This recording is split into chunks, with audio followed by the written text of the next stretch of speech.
Bienvenidos a Trasfondo y gracias a todos y a todas por estar aquí. Tenemos hoy con nosotros de nuevo a Eduardo Galante Patiño, que es un entomólogo especialista en escarabajos. Hoy lo digo al revés, lo que dijimos que sabía mucho de coleópteros, pero los coleópteros son escarabajos. Eduardo Galante Patiño es de Pontevedra, nacido en Pontevedra, pero hizo gran parte de sus estudios e incluso sus inicios profesionales sucedieron en la Universidad de Salamanca. Él estudia la diversidad de los insectos y también trabajos sobre biodiversidad y conservación. Ha publicado más de un centenar de trabajos de investigación sobre estos temas, tanto en España como en Latinoamérica. Es director del Centro Iberoamericano de la Biodiversidad, presidente de la Asociación Española de Entomología, presidente del Comité Español de la Unión Mundial para la Naturaleza entre 2001 y 2007. Ha recibido diversos premios importantes por sus trabajos sobre programas de conservación, tanto referidos a España como a Latinoamérica. Doctor honoris causa por la Universidad Nacional de Piura, en Perú, también por sus contribuciones científicas al desarrollo de estrategias para la conservación y uso sostenible de la biodiversidad. Y tiene diploma de reconocimiento de los indios mamés o mames, yo nunca sé, él ahora nos lo va a explicar, del ejido de Boquerón en Chiapas, en México, en 2004, por su labor de protección de los bosques de niebla de Chiapas. Bien, tuvimos la ocasión de charlar con Eduardo Galante sobre el mundo de los insectos y los coleópteros en concreto y los estudios que ellos hacen, y sobre si eran buenos los insectos o malos y según para quién y cómo lo miremos, y nos quedó pendiente hablar de los programas de investigación que específicamente van dirigidos tanto aquí en España como en gran medida en Latinoamérica a los estudios sobre la biodiversidad y el desarrollo sostenible. Y hoy por eso queríamos hablar con Eduardo Galante sobre biodiversidad, gentes y conservación.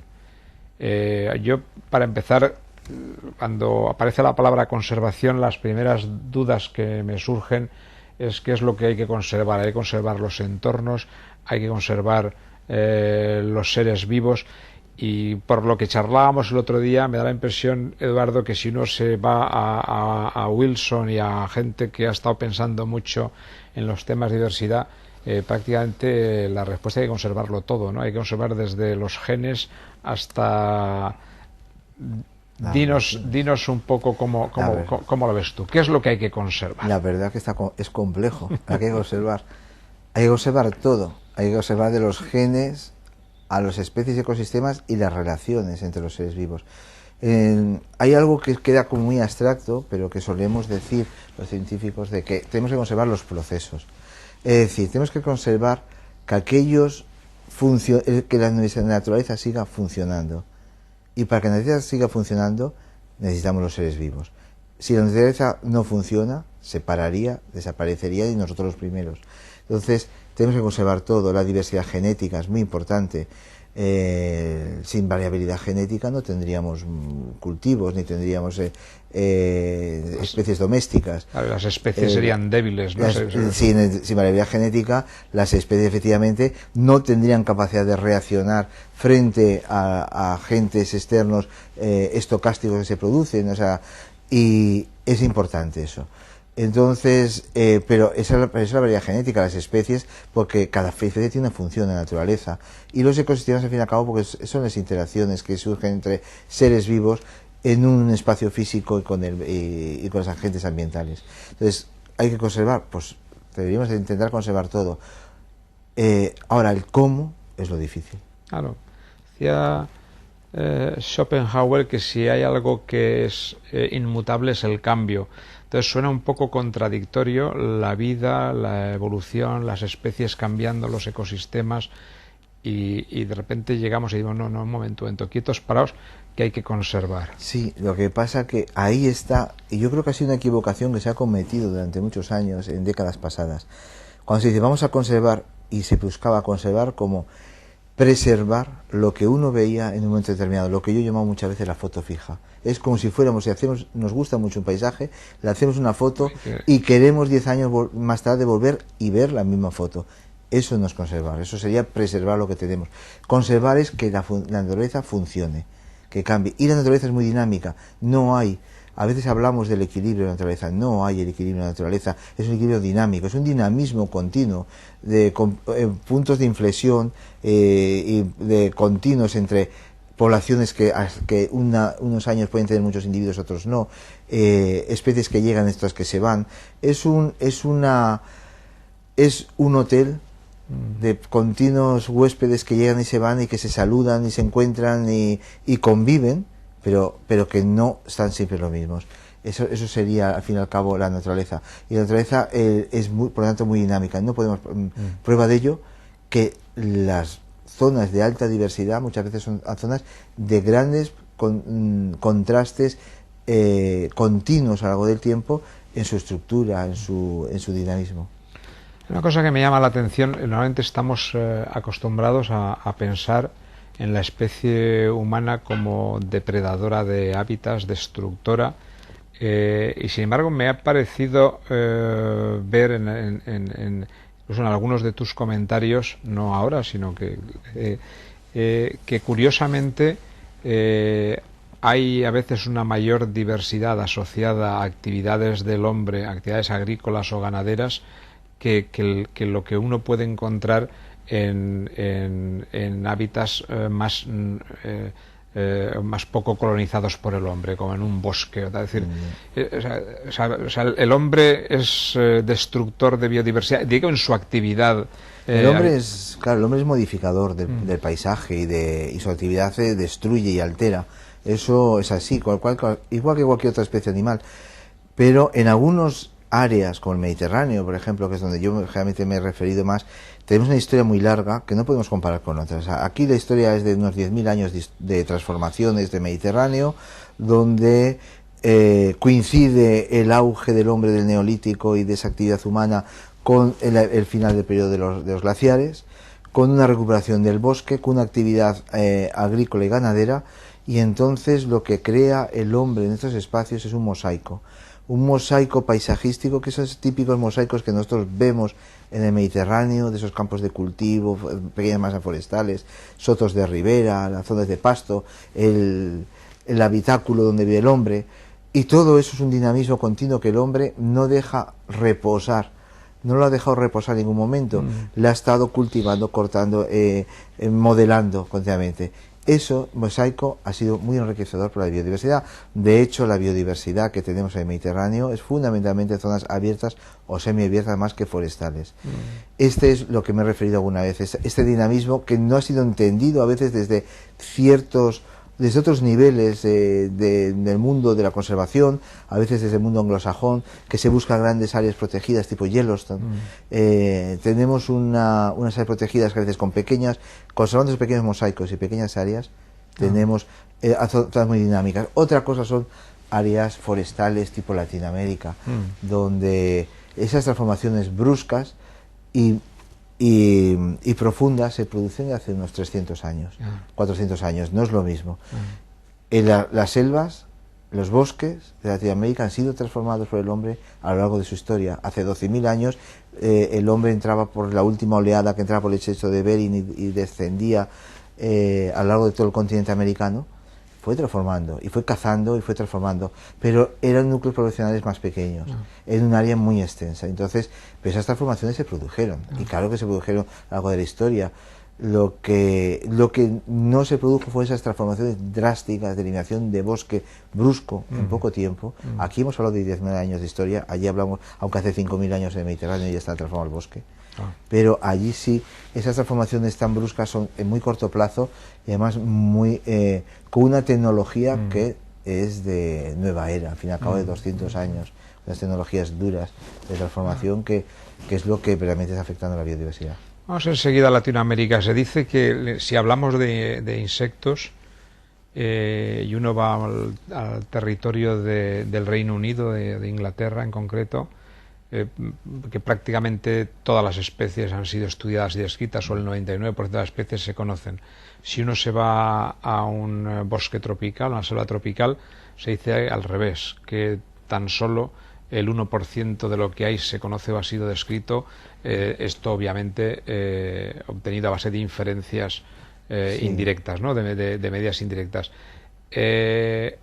Tú desarrollas una gran parte de tu actividad investigadora en Centroamérica y en selvas o en bosques de alta montaña. Eso, ¿me puedes explicar por qué? ¿Es porque no sé, porque vas allí porque hablan español y te entiendes muy bien con ellos, porque las zonas son de especial interés? O sea, ¿por qué conservación ligado a Latinoamérica y justamente Centroamérica? ¿Por qué haces Primero, porque la selva, porque en general los ecosistemas de Latinoamérica son ecosistemas muy ricos. Uno de los países más diversos del mundo están en Latinoamérica. Después, Latinoamérica es tan diversa en ecosistemas y medios que están transformándose tan drásticamente y profundamente, bien por multinacionales que han entrado en algunas zonas, por ejemplo, extracción de madera, otras muchas actividades hay allí, también porque son países que están desarrollando rápidamente y las fronteras forestales van desapareciendo.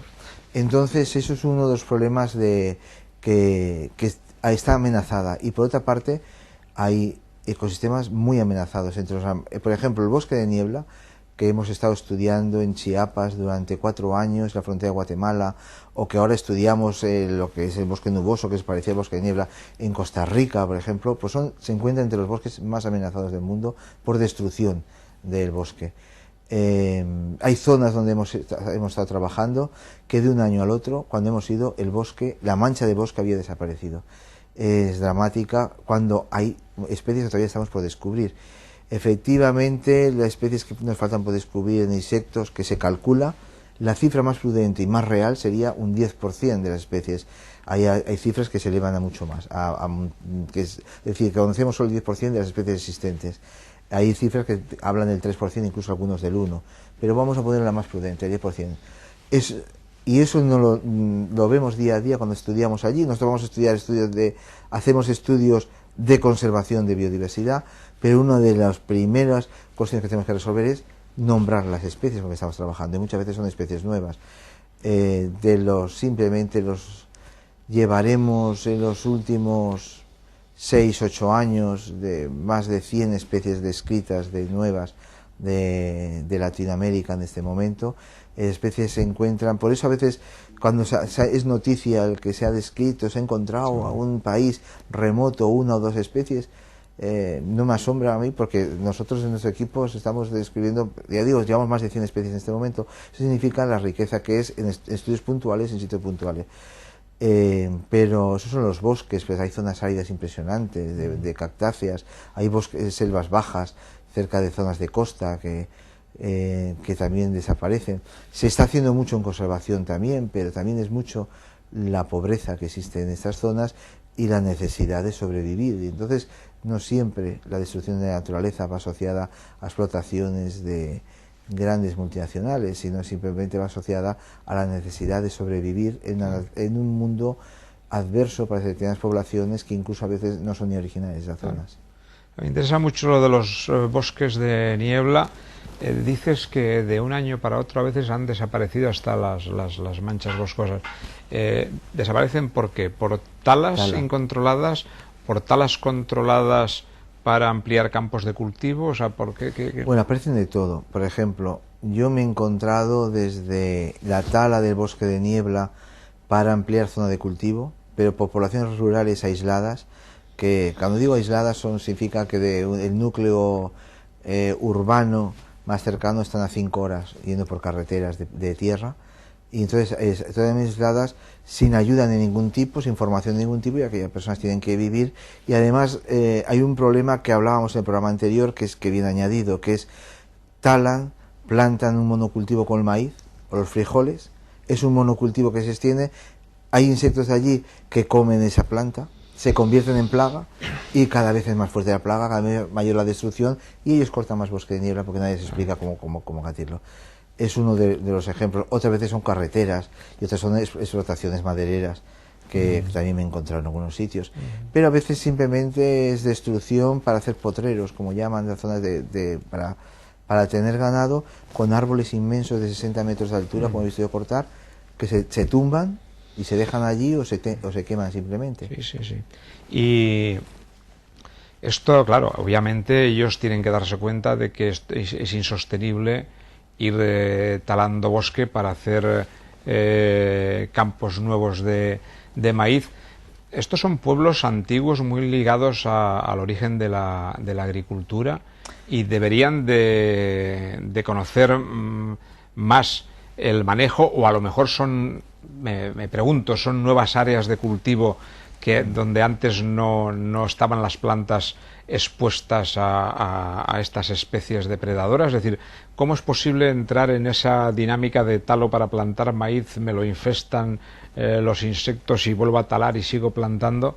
Claro, la casuística es un poco diferente según las regiones y los países, pero en algunos sitios es simplemente puede ser que sus ancestros hace 2 o 3 generaciones vivieran allí, en algunos casos, en otros ni eso, son totalmente, no tienen ninguna ligazón anterior a esas zonas. A veces digo lo de los ancestros porque ha ocurrido en algunas zonas donde las poblaciones indígenas han sido marginadas, incluso pues no se les quería tener en la naturaleza, en el medio, porque daban problemas a las autoridades, y entonces se les convenció hace algunas generaciones de ir hacia las grandes ciudades, donde terminaron en los suburbios, donde el problema social era mayor, que la solución que se creía que se iba a dar, y yo lo he visto como se les ha devuelto a las 2 o 3 generaciones, habiendo perdido toda la tradición oral, que es tradición simplemente oral, y no saben qué hacer con aquello. Y si saben algo, que yo he trabajado con, por ejemplo, los indios mames en Chiapas, si saben algo, les han llegado a convencer de que esos conocimientos tradicionales no son hoy día viables en esta sociedad nuestra, y que además manifiestan su ignorancia y no se atreven a manifestarlo.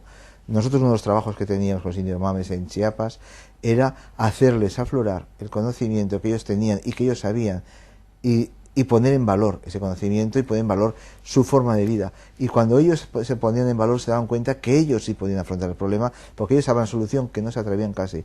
Hay problemas tan sencillos para nosotros, aquí sentados, como decir, esto es una plaga y se produce por esto. Ese razonamiento tan simple como ver una larva y decir, esto se come el maíz y se cae cuando viene el viento porque no tiene raíz, esos razonamientos tan simples no son la mente nuestra hace unos razonamientos que la mente de ellos hace otros distintos, simplemente por formación, y a veces nosotros nos cuesta entender cosas de ellos. No hay heterodoxia ni ortodoxia, depende de qué lado de la mesa estemos sentados. ¿Y ese trabajo vuestro de identificación de esas especies que en aquel lugar se convierten en plagas, de alguna manera les puede ayudar a ellos a combatir esas plagas? Sí, o sea, claro, lo que pasa es que hay que buscarle después los medios que sean los menos drásticos para su salud. O sea, hay medios a veces simplemente culturales. Simplemente hay cuestiones culturales como remover la tierra para eliminar las puestas, medios culturales de eliminar los adultos cuando vuelan. Lo que pasa es que para eso hay que saber unir todas las piezas del puzzle y saber que una va a continuación de la otra. Pero sí, nosotros lo que pretendíamos es hacer esas ayudas. Creo que una de las cosas que más demandan los pueblos en Latinoamérica, muchos de estos, es la formación. Y además me asombra cuando voy la cantidad de talleres, seminarios que existen y lo ávidos que están de aprender esta gente. Y con muy poco se puede ayudar mucho. Claro, porque ya sé lo que me vas a contestar, pero no resisto la tentación de hacer el comentario, un mejorador clásico del maíz, o incluso los que hacemos plantas transgénicas, diría, ¡buah! Uno toma híbridos de maíz muy productivos y eso quiere decir que si son muy productivos, en vez de tener que utilizar más terreno van a necesitar menos terreno para producir la misma cantidad de alimento, y no digamos ya si además de ser un híbrido muy productivo, son maíces transgénicos que lo que hacen es impedir que los insectos vivan en ellos.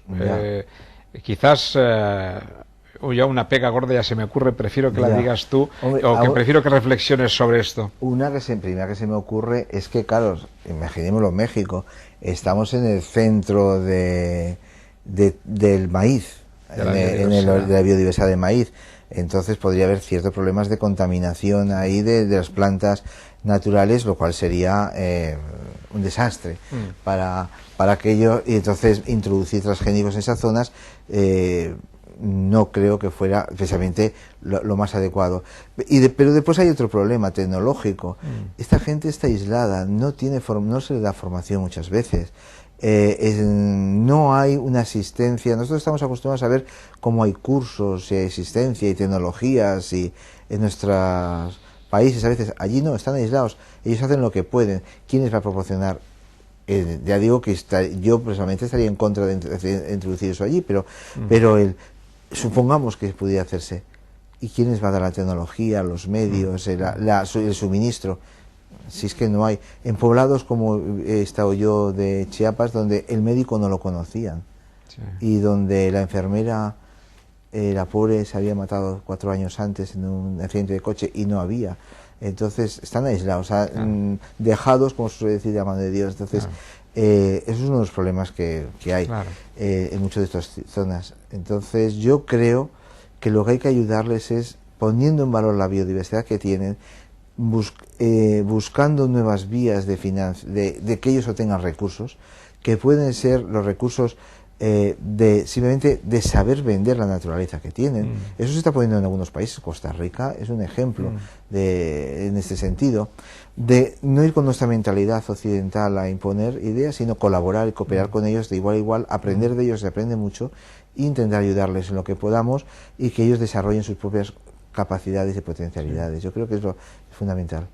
Estoy completamente de acuerdo contigo. En este caso la provocación iba un poco más en el sentido de que tampoco se debería de ser tan tajante respecto de esas tecnologías en cualquier lugar. Es decir, nosotros los que sí defendemos los transgénicos decimos que caso a caso y en cada lugar. Está clarísimo que en el sitio donde estamos hablando no deben de ir transgénicos de maíz, ni siquiera híbridos mejorados por mejora tradicional, justamente por la contaminación de esas especies originales que radican allí.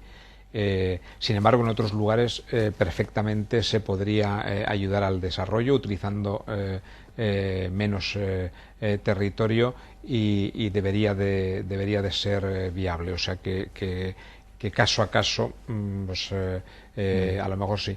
Para mí a mí lo que hacéis ahí me parece tremendamente importante y apasionante, porque lo tremendo es cómo se puede conseguir efectivamente conservar la biodiversidad, buscar además nuevos usos de esa biodiversidad conservándola, y que además encima los que están viviendo allí se puedan beneficiar, porque claro, el decir quietos paraos y no taléis el bosque y a ver cómo sobrevivís y no toquéis, preservar la biodiversidad porque es un bien para todos, pero que estén en una situación tan límite respecto, o sea, impresiona, ¿no? Es decir, no, el médico no lo conocen, la enfermera se mató hace 4 años. Es decir, algo habrá que hacer para que estas personas puedan vivir con una cierta, iba a decir una cierta dignidad, como si con dignidad viviéramos aquí. No tiene nada que ver con la dignidad. En fin, mejor, digamos. Calidad de vida. Sí, calidad de vida. Sí, efectivamente. Yo creo que es muy importante eso, y yo siempre he dicho que nosotros podemos estudiar la biodiversidad, descubrirla, decir cuántas especies hay, decir estado de conservación, pero con eso no vamos a conservar la biodiversidad. La biodiversidad solo la puede conservar la gente que vive en contacto con ella. Esas personas son las que tienen que salvar su propia biodiversidad y tienen que cuidarla. Pero solo la podrán cuidar si les enseñamos también a obtener beneficios que les sean rentables. Es decir, conservar para el futuro la biodiversidad utilizándola en el presente, de forma racional. ¿Y cómo podrían rentabilizarla? ¿Qué es, pues no lo sé, pero hay muchos programas ahora mismo de conservación. Por ejemplo, nosotros ahora mismo estamos empezando, llevamos ya 3 años estudiando en Costa Rica, en los cordilleras volcánicas de Costa Rica, la biodiversidad, y vamos a empezar este año un proyecto precisamente de cooperación en relación con los proyectos de cooperación española que tiene en la cuenca del Río Frío, al lado de Nicaragua. Pues se llama el programa Río Frío. Bueno, pues es un programa de cooperación española para conservar la biodiversidad, ayudando al desarrollo de aquellas zonas que es la más pobre de Costa Rica, con una gran influencia de Nicaragua, con una gente muy pobre en Nicaragua que pasa la frontera y que hay familias incluso a los 2 lados de la frontera. Bueno, pues vamos a estudiar la biodiversidad, ayudando primero para conocer cómo está en el estado de conservación, analizando qué efectos el cambio climático puede tener sobre la biodiversidad, informando a las personas de cuál va a ser los cambios, qué es lo que debería ser conservado, y analizando dentro de lo posible, y para eso se ha aportado un granito de arena dentro de un gran proyecto que es el de cooperación española de AECI, pues es el vamos a ayudar a ver qué es lo que se puede hacer. Mire, cultivos menos agresivos, manejo en vez de cultivos externos. Por ejemplo, tenemos un proyecto que vamos a poner en desarrollo con colectivos de mujeres con invernaderos, cultivos invernaderos. Usted lo va a cultivar en invernaderos, pero vamos a ayudarle a vender, porque tenemos que ayudarle a la comercialización. Vamos a poner en contacto con alguien que usted pueda vender, aunque sea a pequeña escala. Claro. Y es de esa manera, usted, en cambio, la zona del bosque le va a servir. ¿Por qué? Porque tiene un entorno más amable, más lluvia, más humedad. Entonces es intentar buscarle... Estos son grandes equipos multidisciplinarios, lo hacéis todo desde la perspectiva de la entomología, son diversos especialistas... Sí, nosotros trabajamos, nosotros somos entomólogos y trabajamos con nuestros insectos como herramienta, claro, pero nos asociamos a ONGs y a otros tipos de colectivos. ¿Y por ejemplo, científicos locales?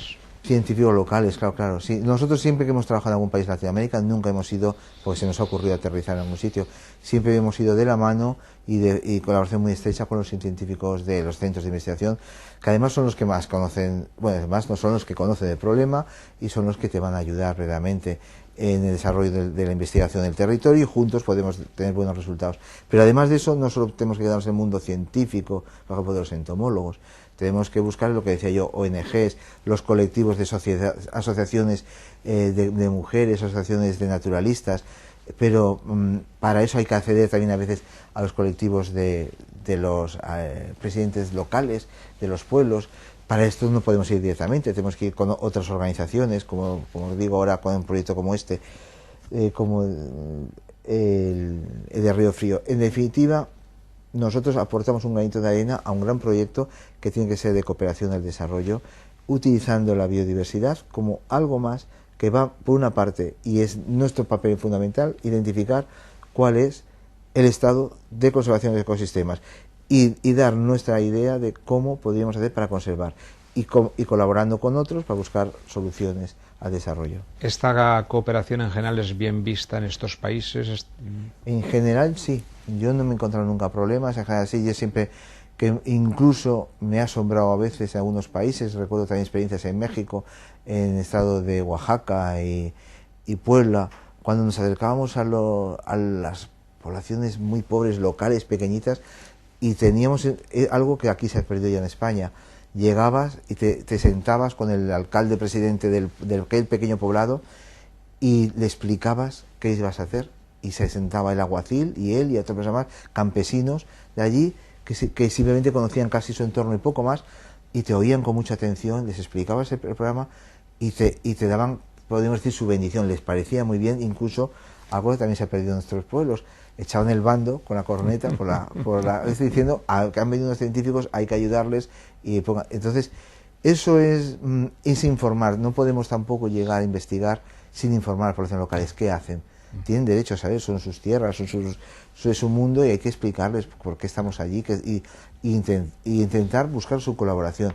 Siempre que podemos, siempre que podamos, tenemos que incorporar al personal local, aunque no entienda mucho de la ciencia que hacemos, pero sí que participen y vivan qué es lo que hacemos. Y después, por supuesto, otra cosa muy importante para los científicos, que lo cuidamos muy poco, los científicos, los talleres con la gente.